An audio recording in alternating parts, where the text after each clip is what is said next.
আসসালামু আলাইকুম। আগামী 12ই ফেব্রুয়ারি আমাদের জাতীয় সংসদ নির্বাচন। আর এখন এমন একটা সময়, অফিস আদালত থেকে শুরু করে চার দোকান পর্যন্ত সব জায়গায় শুধু রাজনীতির কথাই হচ্ছে, সব জায়গায় শুধু ভোটের কথাই হচ্ছে। সবাই আলাপ করছে কে কাকে ভোট দিবে, কে কাকে ভোট দিবে না, কাকে ভোট দেওয়া উচিত, কাকে ভোট দেওয়া উচিত না, কোন দল চাঁদাবাজ, কোন দল চাঁদাবাজ না, কোন দলের কি দুর্নীতির ইতিহাস আছে, কারা রাজাকার, এই নিয়েই কথা হচ্ছে। কিন্তু সব কথার মধ্যে একটা কথা যেন গুরুত্বই পাচ্ছে না, আর সেটাই হচ্ছে গণভোট।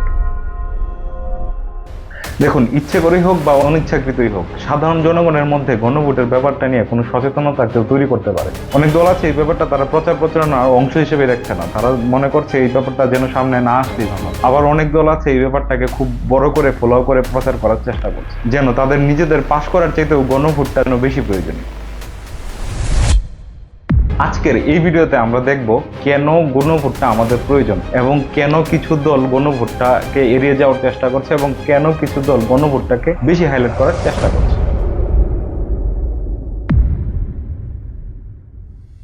গণভোট হচ্ছে এমন একটা সিস্টেম, যে সিস্টেমের মাধ্যমে দেশের কোনো নীতি পরিবর্তন বা কোনো সাংগঠনিক পরিবর্তন বা কোনো মূল পরিবর্তনের জন্য সরাসরি জনগণের রায় না, অর্থাৎ একটা পরিবর্তনের জন্য আপনার কাছে সরাসরি জিজ্ঞেস করা হবে এই পরিবর্তনটা করা প্রয়োজন নাকি প্রয়োজন না। আপনি হ্যাঁ অথবা না দিয়ে আপনার মতামত জানাবেন। আপনি যদি হ্যাঁ দেন তাহলে এই পরিবর্তনটা হবে, আর যদি না দেন তাহলে এই পরিবর্তনটা হবে না। আর বাংলাদেশে কিন্তু এই গণভোট এবারই প্রথমবার নয়, এর আগেও বাংলাদেশে 3বার গণভোট হয়েছে। সর্বপ্রথম হয়েছে 1977 সালে জিয়াউর রহমানের সময়, এর পরবর্তীতে এরশাদের সময় হয়েছে এবং এর পরবর্তীতে 1991 সালে। কিন্তু প্রতিবারের গণভোটের চেয়ে এইবারের আমাদের গণভোটটা সবচেয়ে বেশি প্রয়োজনীয়।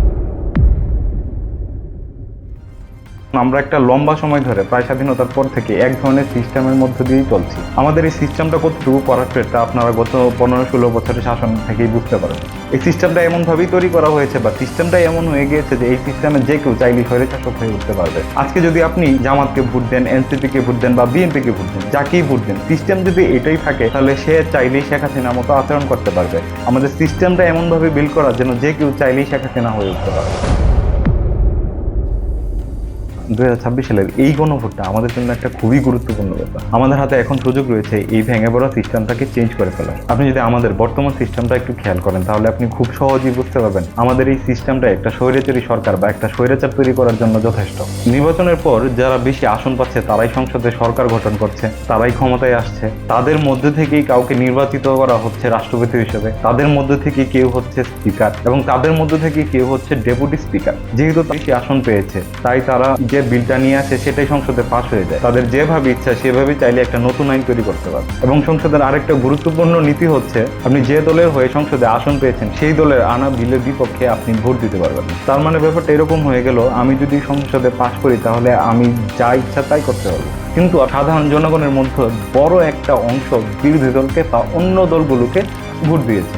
ওই দলের বা ওই মানুষের কোনো মূল্যায়নই এই সংসদে নাই। আমাদের এই হাবুটের মাধ্যমে যে বড় চেঞ্জটা আসবে, আমাদের এই সংসদ ব্যবস্থার চেঞ্জটা আসবে। আমাদের এই যে স্বৈরাচার তৈরির একটা সিস্টেম, এই সিস্টেমটাকে পরিবর্তন করার উদ্দেশ্যেই আমাদের এই গণভোটের আয়োজন করা। আর এই গণভোটের মাধ্যমে মূল পরিবর্তনটা আনারই চেষ্টা করা হচ্ছে আমাদের এই সংসদ ব্যবস্থার মধ্যে। আমাদের এখন যে সংসদ ব্যবস্থা আছে যেভাবে আছে সেটা থাকবে, তার পাশাপাশি একটা উচ্চ কক্ষ তৈরি করা হবে। মানে আমাদের সংসদ ব্যবস্থাটা হবে দ্বিকক্ষ বিশিষ্ট। এখন আমাদের যে সংসদ ব্যবস্থাটা আছে এটাই হচ্ছে নিম্নকক্ষ এবং উচ্চ কক্ষ হচ্ছে নতুন একটা।